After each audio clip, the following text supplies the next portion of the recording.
Bismillahirrahmanirrahim. Assalamu alaikum warahmatullahi wabarakatuh.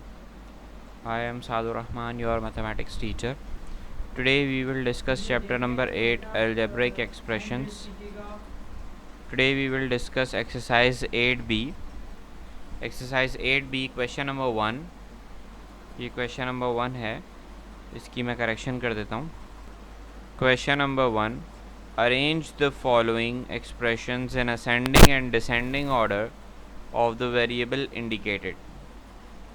यहाँ पर हमें जो एक्सप्रेशन दिया हुआ है सवाल की सूरत में 7x minus 4 plus 5x square minus 3x cube, इसे वेरिएबल जो हमें दिया हुआ है उसके मुताबिक उसके रिस्पेक्ट से असेंडिंग और डिसेंडिंग ऑर्डर में अरेंज करना है. डिसेंडिंग मीन्स बड़े से छोटे तक और असेंडिंग मीन्स छोटे नंबर से बड़े नंबर तक. ठीक है, तो चूँकि हमें x वेरिएबल के हिसाब से इसे अरेंज करना है, इसलिए हम x के ऑर्डर में इसे अरेंज करेंगे कि पहले x आएगा और अदर कोई वेरिएबल होगा तो वो बाद में आएगा. इसी तरह से x के अंदर भी जब मैं डिसेंडिंग में कर रहा हूँगा तो जो x की हाईएस्ट पावर होगी वो सबसे पहले आएगी और फिर उससे लोवेस्ट उसके बाद में और उससे लोवेस्ट उसके बाद में और सबसे लोवेस्ट आखिर में. ठीक है, तो इसको हम यहाँ पर अभी देखेंगे. कॉपी में लिखने का तरीका ये है कि पहले आप क्वेश्चन लिख लेंगे, arrange the following expression in ascending and descending order in of the variable indicated. उसके बाद आपने ये पार्ट 1 लिखना है 7x minus 4 plus 5x square minus 3x cube और ब्रैकेट में x लिख देना है रेड पेन से या किसी और पेन से. रेड से तो नहीं लेकिन ब्लू या ग्रीन पेन से, ब्लू पेन से या ब्लैक पेन से आप लिख लीजिएगा. ठीक है, और या मार्कर से लिख दीजिएगा, बेहतर है ब्लू मार्कर से या ब्लैक मार्कर से. और उसके बाद इसका डिसेंडिंग ऑर्डर में एक आंसर लिख दीजिएगा उसके नीचे और फिर असेंडिंग में आंसर लिख दीजिएगा. इसी तरह से फिर दूसरा सवाल उसका डिसेंडिंग असेंडिंग आंसर, फिर तीसरा सवाल उसका डिसेंडिंग और असेंडिंग का आंसर और फिर चौथा सवाल और उसका डिसेंडिंग और असेंडिंग का आंसर आप लिख लेंगे. आपको इस तरह से टेबल बनाकर लिखने की ज़रूरत नहीं है क्योंकि आपकी कॉपी पर इतनी जगह नहीं होगी कि आप जो है वो टेबल की सूरत में इसे लिख सकें. ठीक है, तो बेहतर ये है कि टेबल बनाकर जो है वो काम को कंजस्टेड करने के बजाय आप इसे वर्टिकल फॉर्म में लिख लीजिएगा. ठीक है, कि पहले सवाल आ जाए और उसके नीचे जवाब आ जाए. सवाल है 7x minus 4 plus 5x square minus 3x cube. ठीक है, इसे हमें अरेंज करना है. पहले डिसेंडिंग में कर लेते हैं. तो सबसे पहले अगर विद रिस्पेक्ट टू x हम इसे अरेंज करें, ठीक है, तो माइनस का 3x क्यूब सबसे पहले आएगा, फिर प्लस का 5x स्क्वायर आएगा क्योंकि पावर कम हो गई है, फिर प्लस का 7x आएगा और फिर आखिर में माइनस का 4 आएगा. प्लस का 7x इसलिए क्योंकि 7 से पहले कोई साइन नहीं है तो प्लस की साइन है. अब जब इसे डिसेंडिंग में करेंगे तो जाहिर है कि इसका उलट हो जाएगा. तो माइनस 4 सबसे पहले, फिर 7x, फिर प्लस का 5x स्क्वायर और फिर माइनस का 3x square, sorry 3x cube. इसके बाद दूसरा सवाल है 2x square plus 7 minus 3x. ठीक है, इसे भी x के रिस्पेक्ट से जो है वो हमें अरेंज करना है. तो सबसे पहले 2x स्क्वायर आ गया, फिर माइनस 3x आ गया, फिर प्लस 7 आ गया. इसी तरह से जब असेंडिंग में करेंगे तो 7 minus 3x plus 2x square. ठीक है, आगे आ जाते हैं 4b square, 4b cube minus ab square plus a cube minus a square b square. तो इसमें विद रिस्पेक्ट टू a हमें अरेंज करना है, इसलिए सबसे पहले a क्यूब आ गया, फिर माइनस का a स्क्वायर b स्क्वायर आ गया क्योंकि इसमें a स्क्वायर आ रहा है. ठीक है, b के साथ कोई भी टर्म हो उससे फ़र्क नहीं पड़ता, लेकिन चूंकि हमें with respect to a arrange करना है इसलिए पहले a क्यूब आ गया, फिर a स्क्वायर आ गया और उसके बाद माइनस ए बी स्क्वायर, यानी कि इसमें भी पहले a आ रहा है और आखिर में b क्यूब, यानी कि इसमें तो a मौजूद ही नहीं है. a मौजूद नहीं है, इसका मतलब यह है कि a की पावर क्या है, 0 है, तो वो सबसे लास्ट में आ गया. ठीक है, इसी तरह से जब इसका असेंडिंग में करेंगे तो 4b क्यूब पहले आ जाएगा, माइनस का ab स्क्वायर बाद में, फिर a स्क्वायर b स्क्वायर, उसके बाद आखिर में a क्यूब. ठीक है, इसी तरह से 6x square plus xy plus 2x minus 2y square minus y.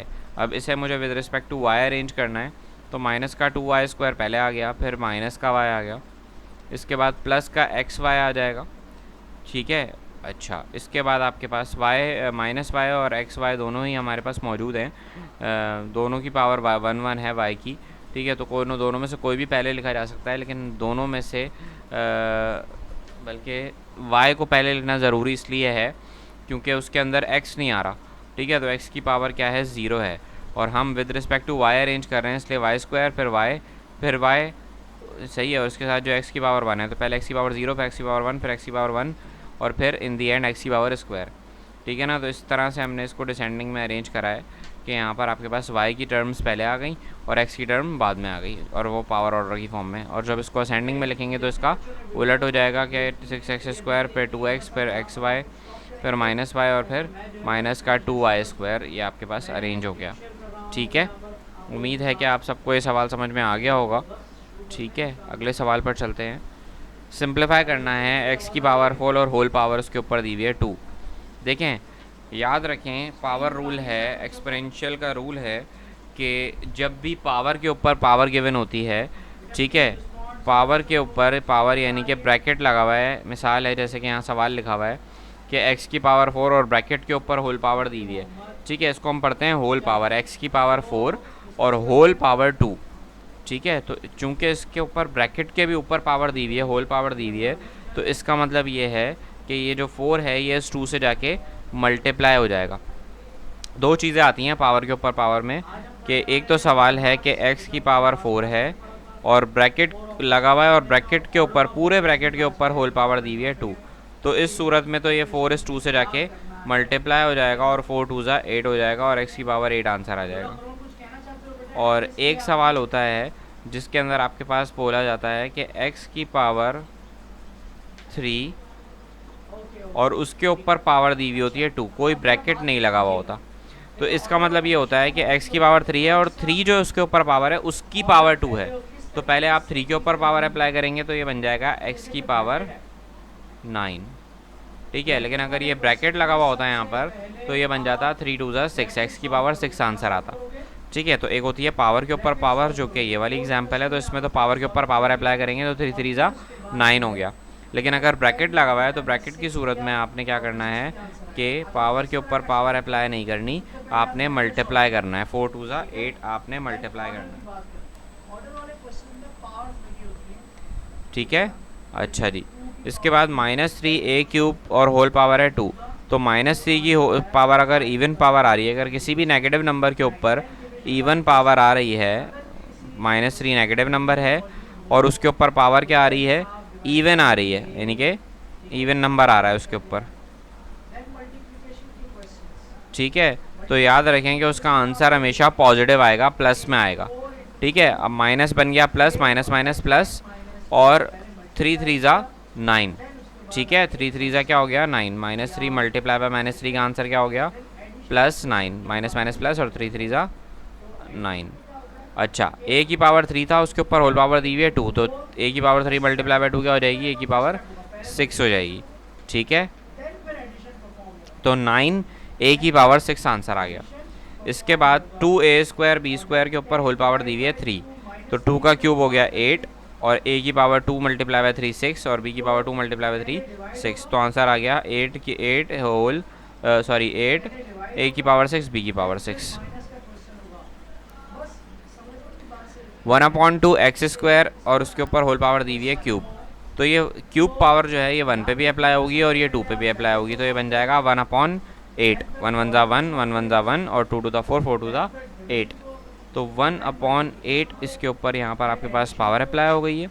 और x² की जब होल पावर क्यूब दी हुई है तो इसका मतलब ये है कि 2 की पावर 3 क्या होती है, 2 3 ज़ा 6, ब्रैकेट के ऊपर पावर है ना, तो मल्टीप्लाई हो जाएगी 2 3 ज़ा 6, तो x की पावर हो जाएगी 6।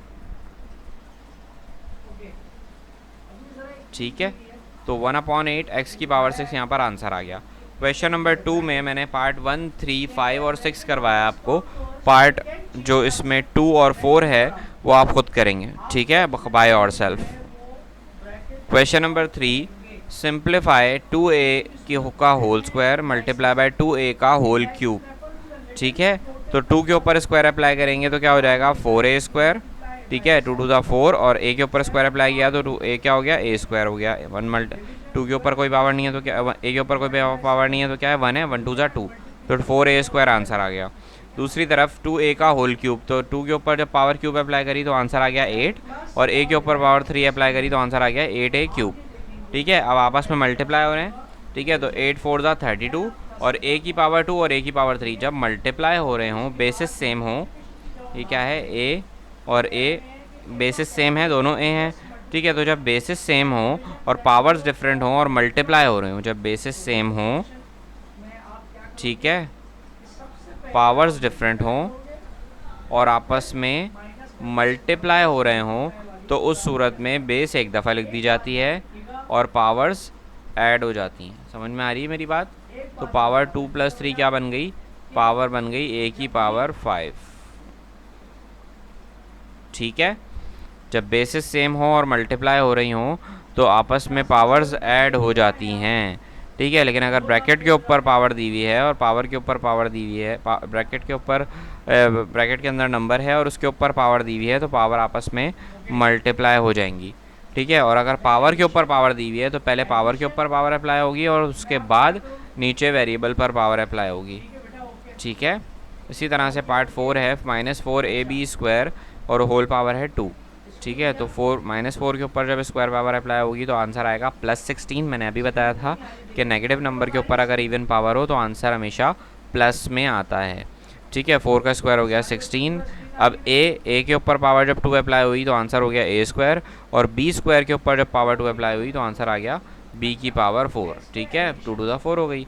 इसी तरह से 2 का क्यूब हो जाएगा 8 और a² के ऊपर जब 3 पावर अप्लाई होगी तो ये बन जाएगा 2 3 ज़ा 6, a की पावर 6 और b की पावर 1 थी तो 1 3 ज़ा 3, तो b की पावर आ गई 3, ठीक है। तो आंसर आ गया 16a² b की पावर 4, ठीक है, और 8a की पावर 6 b³, ठीक है। ये आंसर आ गया। इसके बाद 16 को जब 8 से मल्टीप्लाई करा तो आंसर आ गया 128, ठीक है। और a² और यहाँ पर आ रहा है a की पावर 6, तो बेसिस सेम है तो पावर्स ऐड हो जाएंगी सेम वेरिएबल में, ठीक है। 2 + 6 8 हो गया और b की पावर 4 b की पावर 3 है तो 4 + 3 7 हो गया, ठीक है। तो आंसर आ गया 128 a की पावर 8 b की पावर 7। होमवर्क ये है कि आपने टाइटल पेज बनाना है एक्सरसाइज 8b का।